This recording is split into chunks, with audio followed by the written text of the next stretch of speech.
Hello, boys and girls. It's time to continue on Charlotte's Web. It was great because last time we read about Wilbur's loneliness. This chapter is about Charlotte. The night seemed long. Wilbur's stomach was empty and his mind was full. And when your stomach is empty and your mind is full, it's always hard to sleep. A dozen times during the night, Wilbur woke and stared into the blackness, listening to the sounds, trying to figure out what time it was. A barn is never perfectly quiet. Even at midnight, there is usually something stirring. The first time he woke, he heard Templeton gnawing a hole in the grain bin. Templeton's teeth scraped loudly against the wood and made quite a racket. That crazy rat, thought Wilbur. Why does he have to stay up all night, grinding his plashers and destroying people's property? Why can't he go to sleep like any decent animal? The second time Wilbur woke, he heard the goose turning on her nest and clucking to herself. "What time is it?" whispered Wilbur to the goose. "Probably about 11:30, said the goose. "Why aren't you asleep, Wilbur?" "Too many things on my mind," said Wilbur. "Well," said the goose, that's not my trouble. I have nothing at all on my mind, but I've too many things under my behind. Have you ever tried to sleep while sitting on 8 eggs? "No," replied Wilbur. I suppose it is uncomfortable. How long does it take a goose egg to hatch?" Approximately 30 days, she told, answered the goose.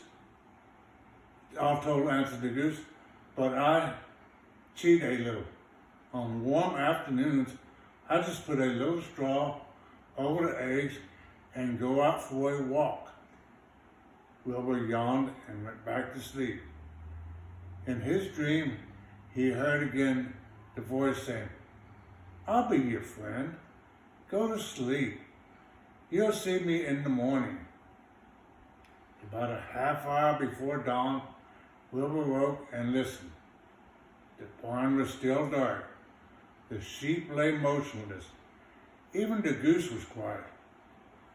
Overhead on the main floor, nothing stirred. The cows were resting, the horses dozed. Templeton had quit work and gone off somewhere on an errand. The only sound was a slight scraping noise from the rooftop, where the weather vane swung back and forth. Wilbur loved the barn when it was like this, calm and quiet, waiting for light. There is almost here, through a small window, a faint glimmer appeared. One by one, the stars went out. Wilbur could see the goose a few feet away. She sat with her head tucked under a wing. Then he could see the sheep and lambs. The sky lightened. "Oh, beautiful day. It is here at last. Today I shall find my friend." Wilbur looked everywhere. He searched his pen thoroughly. He examined the window ledge, stared up at the ceiling, but he saw nothing new. Finally, he decided he would have to speak up. He hated to break the lovely silence of dawn by using his voice, but he couldn't think of any other way to locate the mysterious new friend who was nowhere to be seen. So, Wilbur cleared his voice. Attention, please, he said in a loud, firm voice. Will the party who addressed me at bedtime last night kindly make himself or herself known by giving an appropriate sign or signal? Wilbur paused and listened. All the other animals lifted their heads and stared at him. Wilbur blushed, but he was determined to get in touch with his unknown friend. Attention, please, he said. I will repeat the message. Will the party who addressed me at bedtime last night kindly speak up? Please tell me where you are if you are my friend. The sheep looked at each other in disgust. Stop your nonsense, Wilbur, said the older sheep. If you have a new friend, here you are probably disturbing his rest. And the quickest way to spoil a friendship is to wake somebody up in the morning before he is ready. How can you be sure your friend is an early riser? I beg everyone's pardon, whispered Wilbur. I didn't mean to be objectable. He lay down meekly in the manure, facing the door. He did not know it, but his friend was very near, and the old sheep was right. The friend was still asleep. Soon Lurvy appeared with the slops for breakfast. Wilbur rushed out, ate everything in a hurry, and licked the trough. The sheep moved off down the lane. The gander waddled along behind them, pulling grass. And then, just as Wilbur was settling down on his morning nap, he heard again the thin voice that had addressed him the night before. Salutations, said the voice. Wilbur jumped up to his feet. Sal you what? He cried. Salutations, repeated the voice. What are they and where are you? Screamed Wilbur. Please, please, tell me where you are and what are salutations? Salutations are greetings, said the voice. When I say salutations, it's just my fancy way of saying hello or good morning. Actually, it's a silly expression, and I am surprised that I used it at all. As for my whereabouts, that's easy. Look up here in the corner of the doorway. Here I am. Look, I'm waving. At last, Wilbur saw the creature that had spoken to him in such a kindly way. Stretched across the upper part of the doorway was a big spider web, and hanging from the top of the web head down was a large gray spider. She was about the size of a gumdrop. She had 8 legs, and she was waving one of them at Wilbur in a friendly greeting. See me now? She said. Oh, yes, indeed, said Wilbur. Yes, indeed. How are you? Good morning. Salutations. Very pleased to meet you. What is your name? Please, may I have your name? My name, said the spider, is Charlotte. Charlotte, what? Said Wilbur eagerly. Charlotte A. Gaventine. But just call me Charlotte. I think you're beautiful, said Wilbur. Well, I am pretty, replied Charlotte. There's no denying that. Almost all spiders are rather nice looking. I'm not as flashy as some, but I'll do. I wish I could see you, Wilbur, as clearly as you can see me. Why can't you? Asked the pig. I'm right here. Yes, but I'm nearsighted, replied Charlotte. I've always been dreadfully nearsighted. It's good in some ways, not so good in others. Watch me wrap up this fly. A fly that had been crawling along Wilbur's trough had flown up and blundered into the lower part of Charlotte's Web and was tangled to the sticky threads. The fly was beating its wings furiously, trying to break loose and free itself. First, said Charlotte, I dive at him. She plunged head first toward the fly. As she dropped, a tiny silken thread unwound from her rear end. Next, I wrap him up. She grabbed the fly, threw a few jerks of silk around him, and rolled it over, wrapping it so that it couldn't move. Wilbur watched in horror. He could hardly believe what he was seeing. And although he detested flies, he was sorry for this one. There, said Charlotte, now I knock him out, so he'll be more comfortable. She hit the fly. He can't feel a thing now, she remarked. He'll make a perfect breakfast for me.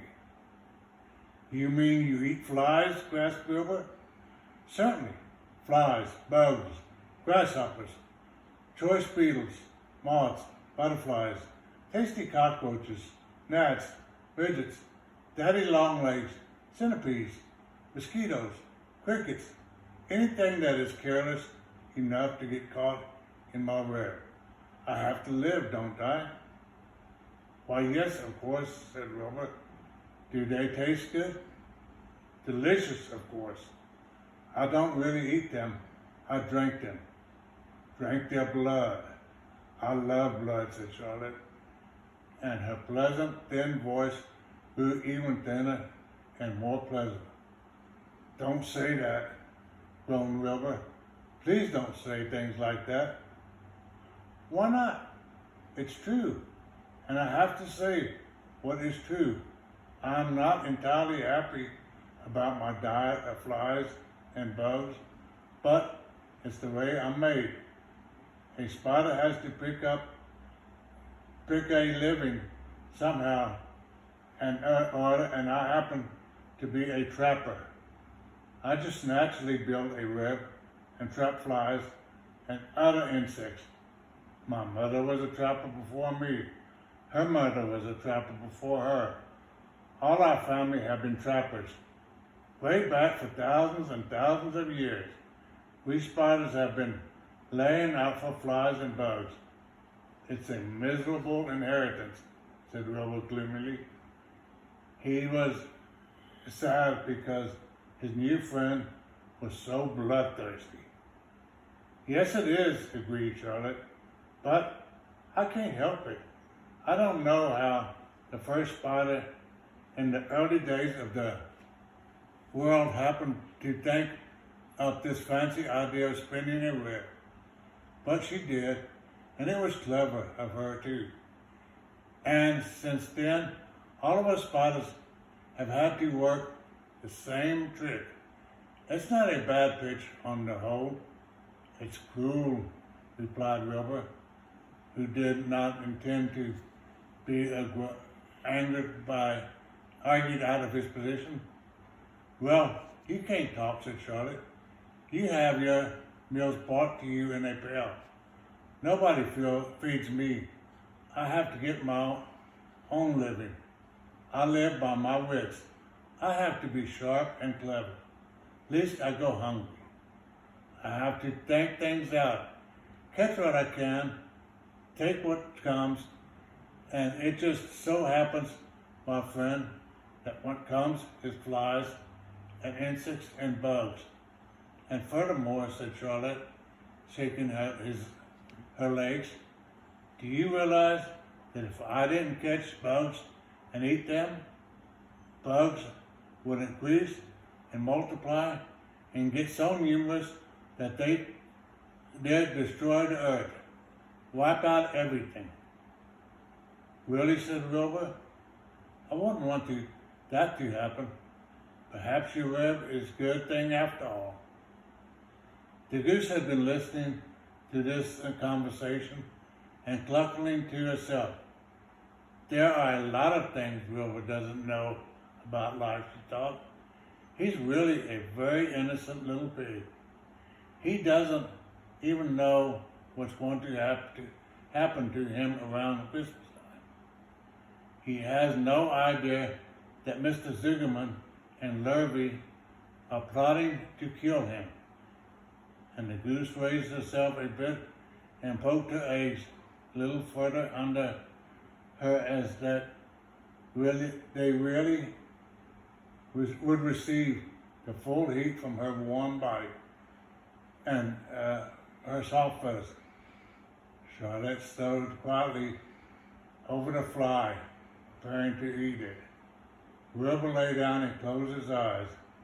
He was tired from his wakeful night and from the excitement of meeting someone for the first time. A breeze brought him the smell of clover, the sweet-smelling world beyond his fence. Well, he thought, I've got a new friend, all right, but what a gamble friendship is. Charlotte is fierce, brutal, scheming, bloodthirsty, everything I don't like. How can I learn to like her, even though she is pretty and, of course, clever? Wilbur was merely suffering the doubts and fears that often go with finding a new friend. In good times, he was to discover that he was mistaken about Charlotte. Underneath her rather bold and cruel exterior, she had a kind heart, and she was to prove loyal and true to the very end. Boys and girls, I hope y'all like that chapter about their friendship to continue on summer days.